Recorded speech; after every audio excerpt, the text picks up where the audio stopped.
Assalamualaikum warahmatullahi wabarakatuh. Hari ini, today, dinten ayeuna ada bintang tamu. Namanya siapa? Namanya perkenalin dulu. Halo, nama saya Triana. Saya kuliah di Murdoch University, baru tahun pertama. Dan saya datang ke sini pas 1 minggu sebelum lockdown.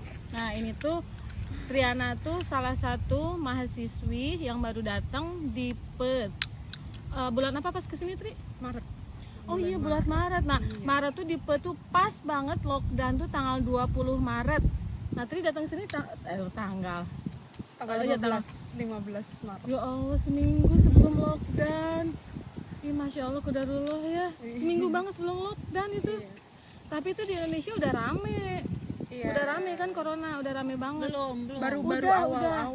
awal. masih Soalnya Jakarta. pas maksudnya udah mulai takut di airport Iya, karena ponakanku pulang dari sini tuh apa kuliah tuh belum enggak dia Januari kuliah mah Januari. tapi katanya di airport tuh udah mulai takut ada dari Cina, ada ini corona, udah mulai ada desas-desus rame katanya. Iya. Kalau di airport tuh. Di pesawat aja waktu itu udah wajib harus pakai Nah, masker. kan udah mulai. Waktu aku pulang kemarin belum.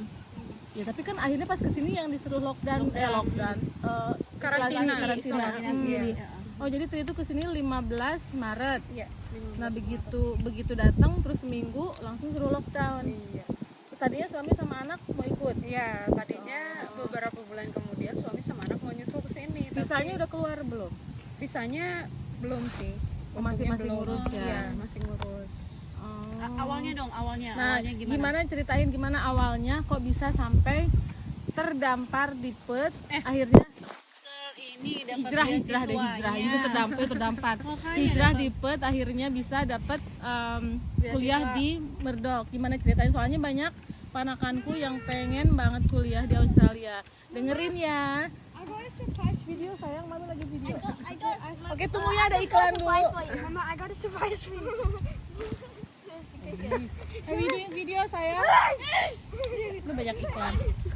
Oke, lanjut Tri, gimana ceritanya awal mulanya? Dari tahun berapanya? Prosesnya gimana bisa akhirnya kuliah ke sini? Iya, jadi waktu itu saya kuliah master itu 2016 sampai 2018 ke pendidikan Denmark. Oh, sempat ke Denmark. Dan wah, ini prosesnya Bang.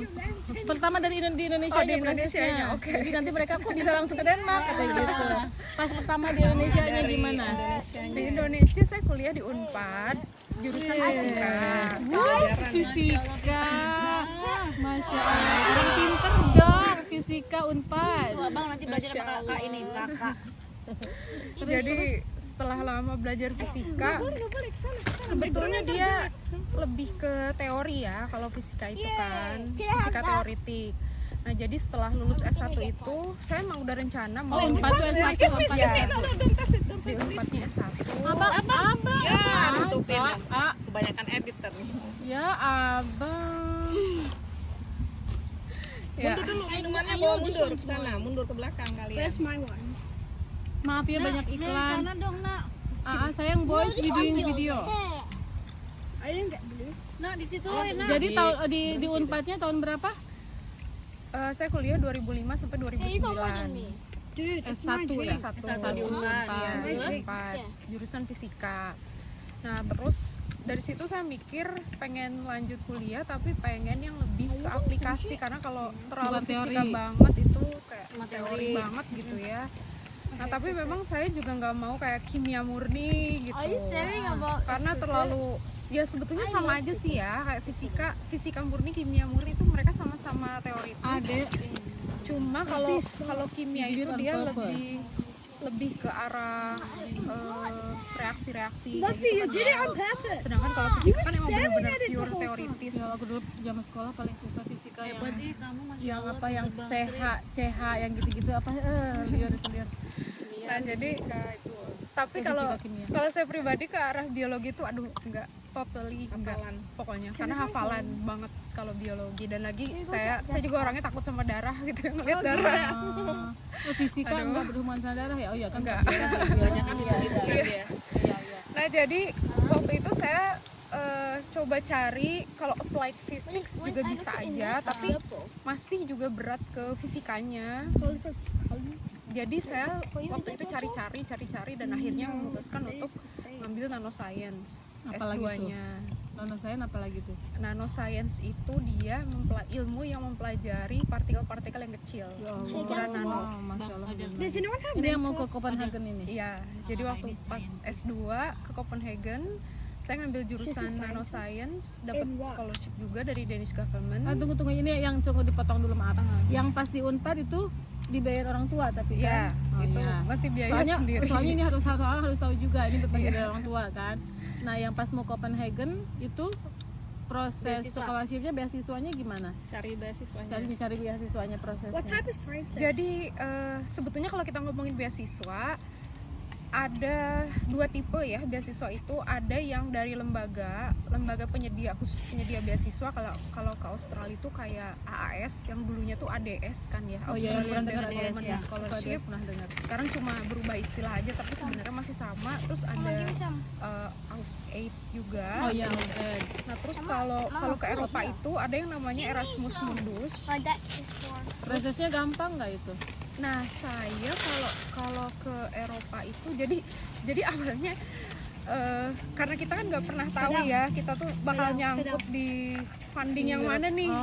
Jadi coba aja Jadi pas apply itu ke misalnya ke negara mana aja gitu, Iya. mana yang nyangkutnya. Jadi udah naruhin semuanya ke semua Oh, lembaga, apply. masukin semuanya ya. apply. Pokoknya kalau apply itu sebanyak-banyaknya. Nah, Tri kemana Iya aja? benar-benar. Jadi kayak sama kita cari kerja itu. Kalau S2 Iya benar kayak apply kerja aja. Iya, kalau S2 itu kalau salah. Maksudnya Eropa ya.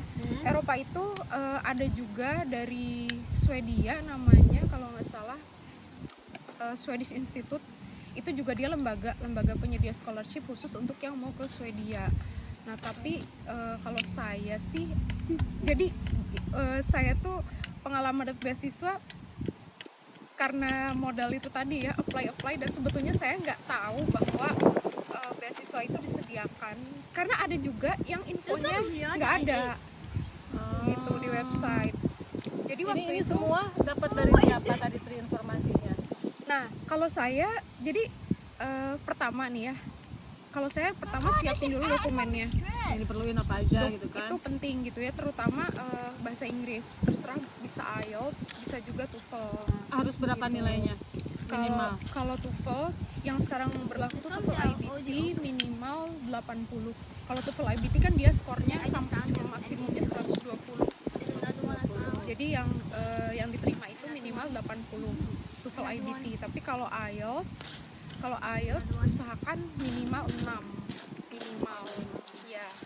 Karena rata-rata syaratnya itu minimal 6,5 ya. Ada yang 6, ada yang 6,5 gitu.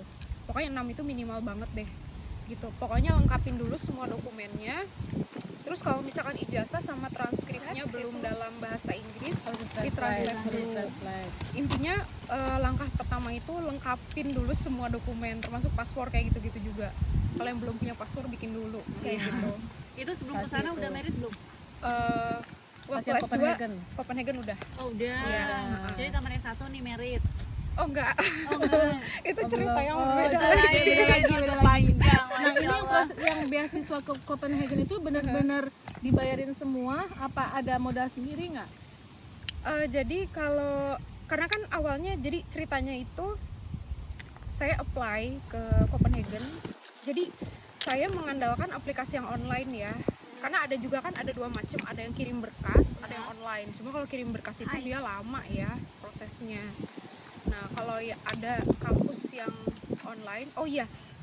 Sebagai info aja, Jerman itu masih banyak yang aplikasinya berdasarkan berkas. Jadi based on Berkas gimana? jadi nggak online.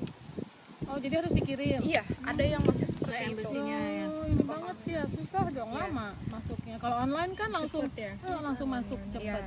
Nah jadi waktu itu saya jadi pertama karena saya udah tahu jurusan apa yang saya pengen, nanoscience, ya udah saya cari-cari aja universitas yang ada program nanoscience-nya gitu. Nah terus udah gitu langkah keduanya ya udah kalau dokumen udah lengkap kan enak tuh ya, di scan semuanya, apply Jadi cepet online. di online. Nah tahu pasti terimanya berapa lama akhirnya? sekitar Dapat. 1 bulan itu biasanya apa namanya pengumumannya diterima atau enggaknya. Ya, jadi kita dapat email gitu ya. Dapat Iya. email. Jadi pengumumannya sekitar 1 bulan. Ingat nggak nge-apply ke berapa ini? Saya Yang nyangkut Swedia, berapa? Jerman, What? Look terus scholarship Itu kalau tapi kalau udah apply itu apply ya. Jadi gini waktu apply itu to any country and Iya, yeah. mana aja kita apply nggak dia tahu. ke Yang mana mana aja. yang didapat kita belum tahu. Pokoknya masukin aja ya. Iya. Science. Berapa negara. Nah, jadi waktu itu kalau kalau saya apply ke aplikasi saya yang ke lembaga penyedia beasiswa itu masih belum ada yang diterima waktu itu ya. Nah cuma jadi modalnya memang modal nekat aja, ya udah nggak apa-apa, jangan dulu mikir fundingnya dari mana, apply aja dulu. Coba aja dulu. Iya, coba apply aja masukin dulu. semuanya. Maksudnya fundingnya nanti di sananya Funding nantinya gitu. kayak Tuh, bukannya itu nggak include living cost. maksudnya iya kan kalau mau kuliah keluar itu berarti yang harus kita pikirin living cost sama tuition fee Heeh. gitu. Nah kalau saya sih waktu itu modalnya nekat aja, nggak usah mikir. Pokoknya apply dulu itu nanti nomor 2. Iya, intinya nomor 2 deh. Yang penting Ya, keterima. tapi Iya. scholarship bukannya sama included itu Iya. tuition fee kan? Kalau scholarship macam-macam juga, jadi ada yang cuma yang dapat, tuition ada yang fee nggak. aja, Heeh. ada yang living cost sama Dan tuition tuition fee. Gitu. Jadi nggak semua. Beda-beda. Pokoknya kalau Tri semuanya dihajar. Ya, pokoknya Bapak apply. yang dapat si Copenhagen ini gimana? Nah, jadi waktu itu saya nggak tahu kalau ternyata dia menyediakan beasiswa. Jadi waktu itu saya ya Oh, pas udah apply itu nggak tahu itu nggak buat tahu, beasiswa. nggak tahu. Maksudnya nggak tahu bahwa dia menyediakan beasiswa. Oh, kirain Tri dari pertama emang nyari Emang yang nyari mereka yang beasiswa. kirain yang beasiswa. Enggak. Oh, berarti emang dia udah punya modal. Enggak juga. Jadi Coba-coba aja Jadi gitu ya. saya mikirnya begini, kalaupun saya belum punya funding, tapi saya sudah punya LOA, surat tanda surat- letter of acceptance, ya. itu tinggal saya ajukan aja nanti. Karena Oh, di buat Indonesia beasiswanya. pun ada ya lembaga yang bisa Kasih menyediakan gitu. Oh, ada. Contohnya kalau sekarang kan LPDP itu lembaga Tuh, kita nggak tahu. penyedia Ya dana kan? Tahu. pendidikan. Tahu. Gitu. Pokoknya coba dulu ya. Iya. Dapat nggak nih aku? Kirain dari Coba. pertamanya dia emang nyari buat scholarship kan kita pasti nyari gitu kan, nyari yang Iya, bener-bener yang nggak bayar nih gitu ya. Pokoknya Oh, mungkin Tri orang nggak yang gitu gitu ya. ya. Tapi kan Tri nggak gitu. Oh, Tri nggak gitu khususnya itu. Pokoknya masukin Pokoknya dulu masukin yang aja, jurusan dapat yang dia offer pengen. letter, Iya. baru deh nanti dipikirin kemudiannya gitu ya. Nah iya, karena kuncinya itu ada di LOA. Kalau kita udah diterima, kita bisa ajuin gitu. Jadi buktikan. Kadang ada juga lembaga yang dia nggak percaya ya kalau kita belum diterima gitu. Kita ngajuin beasiswa tapi kita belum Oh, diterima. iya benar-benar harus ada bukti penerimaannya Nah dulu. itu, jadi Kayak kalau surat kita undangan kalau kita mah ya, Iya. kalau ya surat undangan kamu tuh di letter of lebih meyakinkan Iya. intinya. Oke. Terus. Nah jadi waktu itu ceritanya saya nggak tahu bahwa Copenhagen itu dia menyediakan scholarship. Ya udah saya isi aja tuh aplikasi online-nya, kan itu kan ada banyak banget isiannya. berapa lembar itu. Nah tahu-tahu ada salah satu pertanyaan yang intinya dia nanya, kamu mau nggak diajukan untuk scholarship gitu. Mau Udah dong. pasti udah tik aja yes gitu. Nah Itu kalau scholarship gini itunya harus gede berarti ya nilainya ya, emang harus pinter ya. Harus pinter ya Tri ya. Iya, pasti harus pinter, nggak itu mungkin mungkin, kan, nggak mungkin tesnya kalau itu nggak ya. pinter ditawarin. Ada. jadi waktu itu memang kalau ketentuan IPK memang dia tidak ada persyaratan ya. Maksudnya dia tidak nyantumin persyaratan Misalnya ya. minimal nggak? Nggak ada. Nggak ada ya. Nggak ada. Nah, tapi memang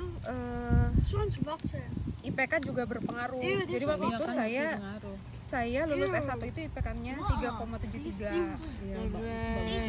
Skalanya 0 sampai 4. Ya, Jadi skalanya 0 sampai 4. Iya, emang harus pinter modalnya, bukan nekat aja. Ya, Kalau nggak bahasa ngerti Inggris repot juga nanti sama. kan.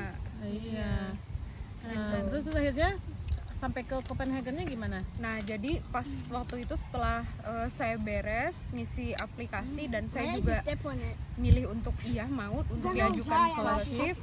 Akhirnya nunggu pengumuman sekitar 1 bulan. Ya udah keluar letter of acceptance plus saya sudah ditanggung. Jadi ada surat pernyataan. Ya udah living cost dan tuition fee ditanggung Semuanya ya. Iya. Itu include ini nggak? Kalau misalnya orangnya udah nikah kan waktu itu? Udah, iya. Di misalnya kalau mau bawa anak suami itu termasuk nggak dibiayain? Nah sayangnya karena waktu itu saya S2, jadi itu biayanya untuk satu orang aja yang ditanggung. Jadi Oh ini karena S2. Kalau S1 mereka ini kalau misalnya bawa anak istri anak suami itu mereka dibiayain. Jadi biasanya kalau di Eropa itu yang bisa nanggung suami dan anak itu S3. Jadi kalau S3, ya fundingnya lumayan gede kalau untuk S3. Kalau S2 kalau mau bawa keluarga harus bayar sendiri gitu Iya, ya. biaya Ini sendiri. this the red color or not? This red color? Jadi waktu itu saya udah dapet Si Kadul malah lewat lagi. terus tapi memang beasiswa itu hanya